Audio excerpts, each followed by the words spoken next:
All right, this is Group 1, getting ready to present Chapter 6, Curriculum Implementation, Instruction, and Technology. We've got Stacy Futral, Carla McCain, Matthew Ramsey, and Allison Wallace.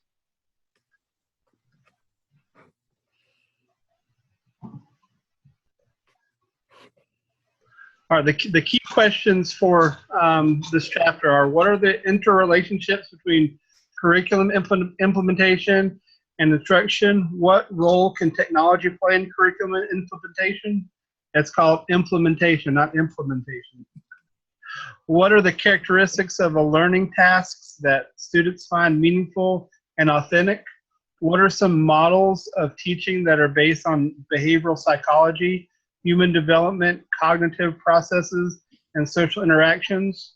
What are some models of teaching that are based on behavioral psychological human development, cognitive processes, and social interactions?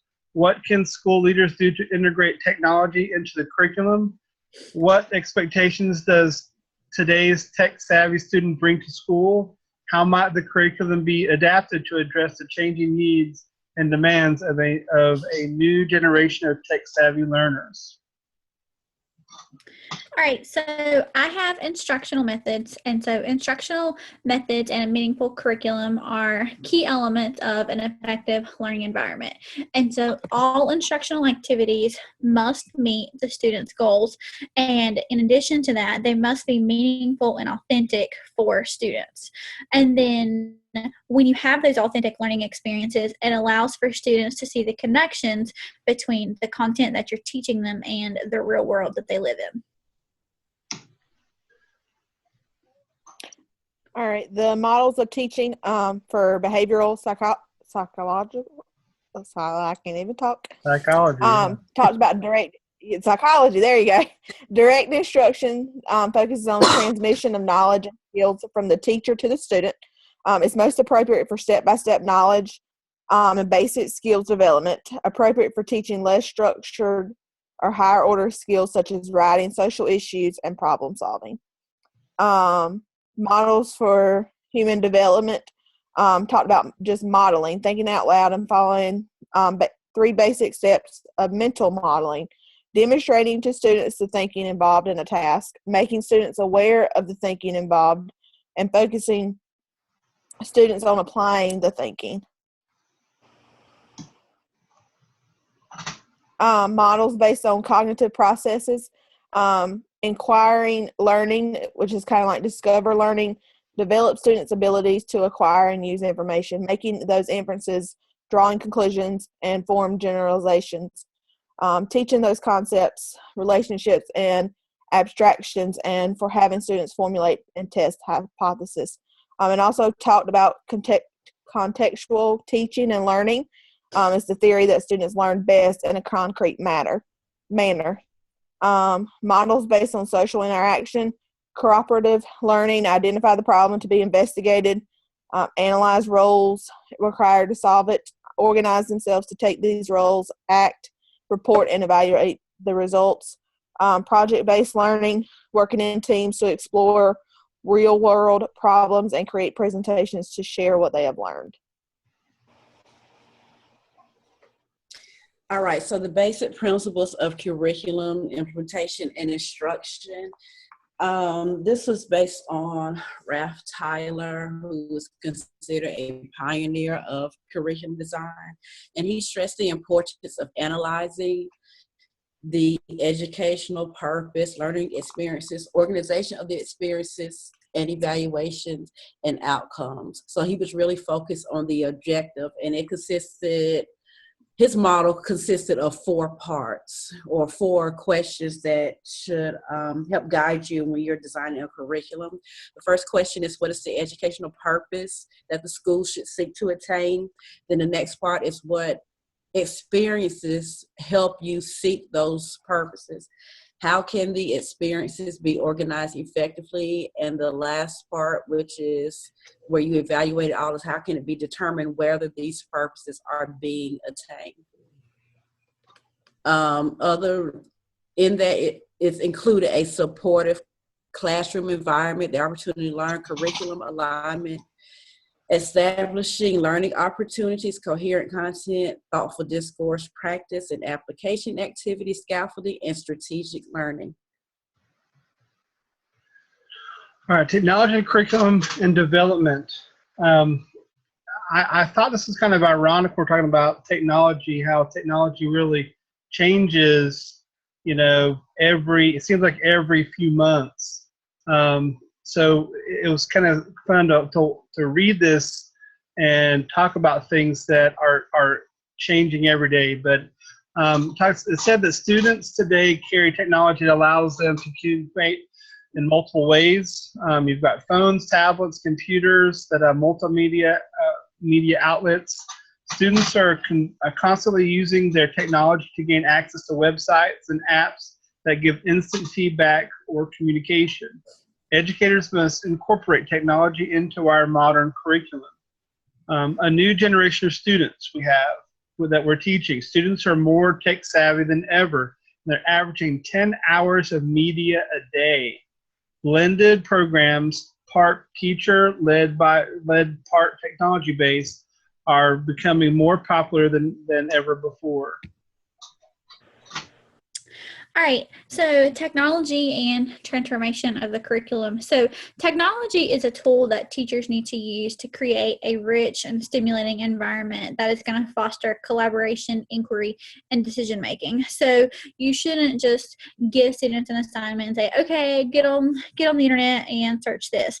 You need to use it as a tool, not something that they just like, and let them do it when you don't feel like planning a lesson out. And so you have got some groups that have developed some standards. And so one of them is the International Society for Technology and Education, and they've developed some professional standards for teachers. So one of them is you should facilitate and inspire student learning and creativity. The next one says to design and develop digital age learning experiences and assessments. The next one is model digital age work and learning. The next one, promote and model digital citizenship and responsibility. And then the last one is engage in professional growth and leadership. So there's lots of different things that teachers have the opportunity to do in order to incorporate technology while also transforming what they're teaching in their curriculum. But schools need to have extensive support to do this. And a lot of times this is kind of where our schools are lacking. We have all of these great ideas. However, we don't have the support that we need. So we don't have the technology, or the wireless is unreliable. And so this is where our schools have an opportunity to grow. And so the U.S. Department of Education has released this National Education and Technology Plan. And so it's got 5 criteria. So under learning, you need to engage and empower students. As far as assessment, you need to measure what really matters, like what you're trying to teach in your curriculum. Teaching, you want to prepare and connect them to modern day things. Infrastructure, again, access and enable. So this is where we need the support. And then productivity, where you're going to redesign and transform.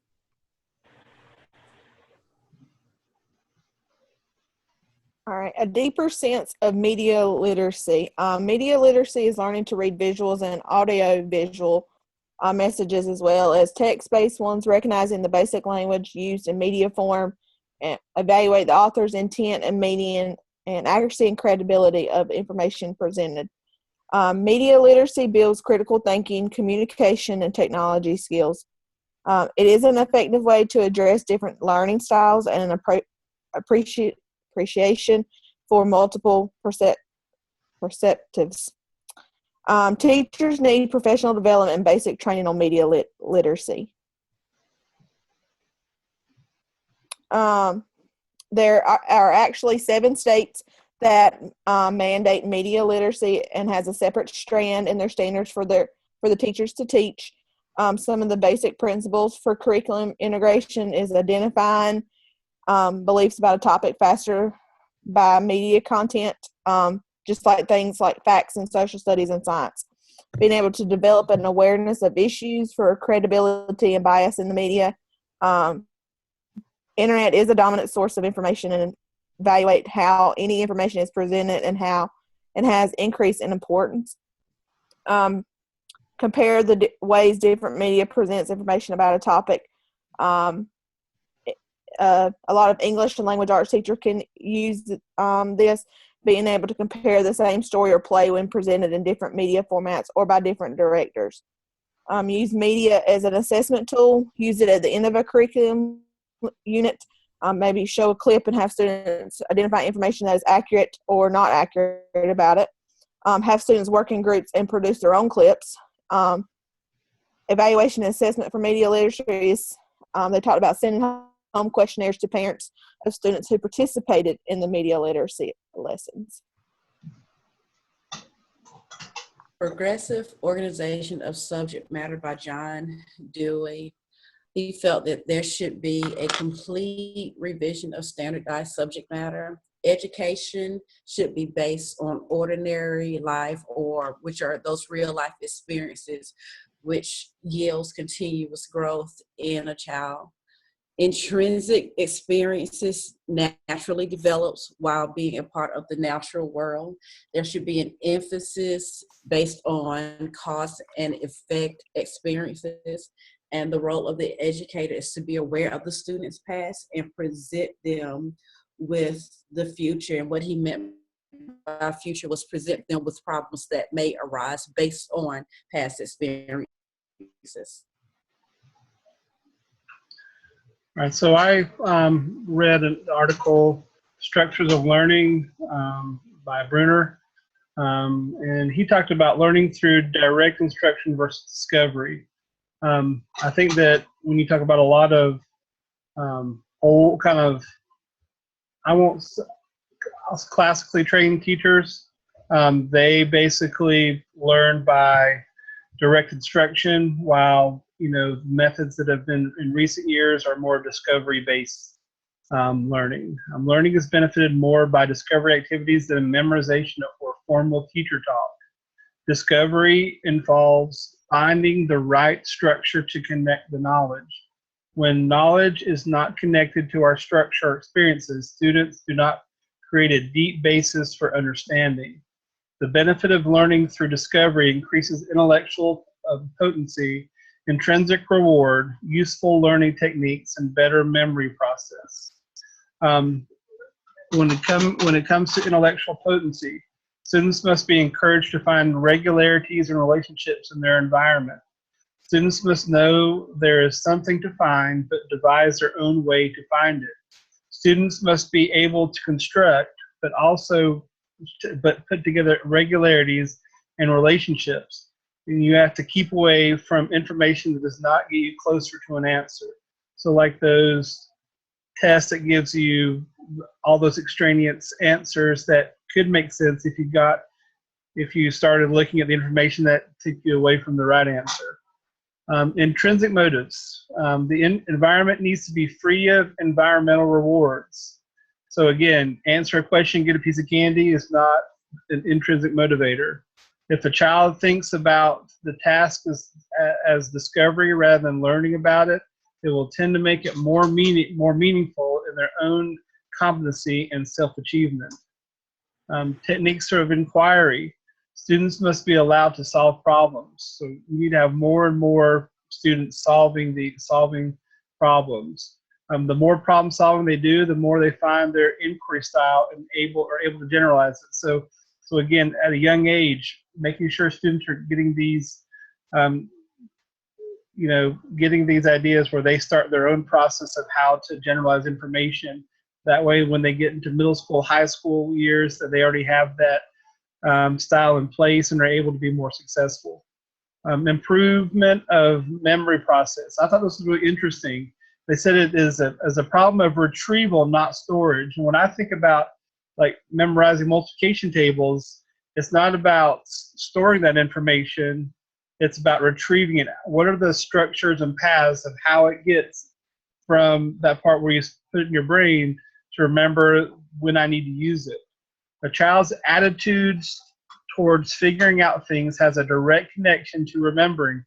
You know, a kid comes into class and they have a bad attitude towards reading or a bad attitude towards vocabulary, then they're going to have a really difficult time with having to, you know, remember those words. The connection to the text, technology can be a great way to have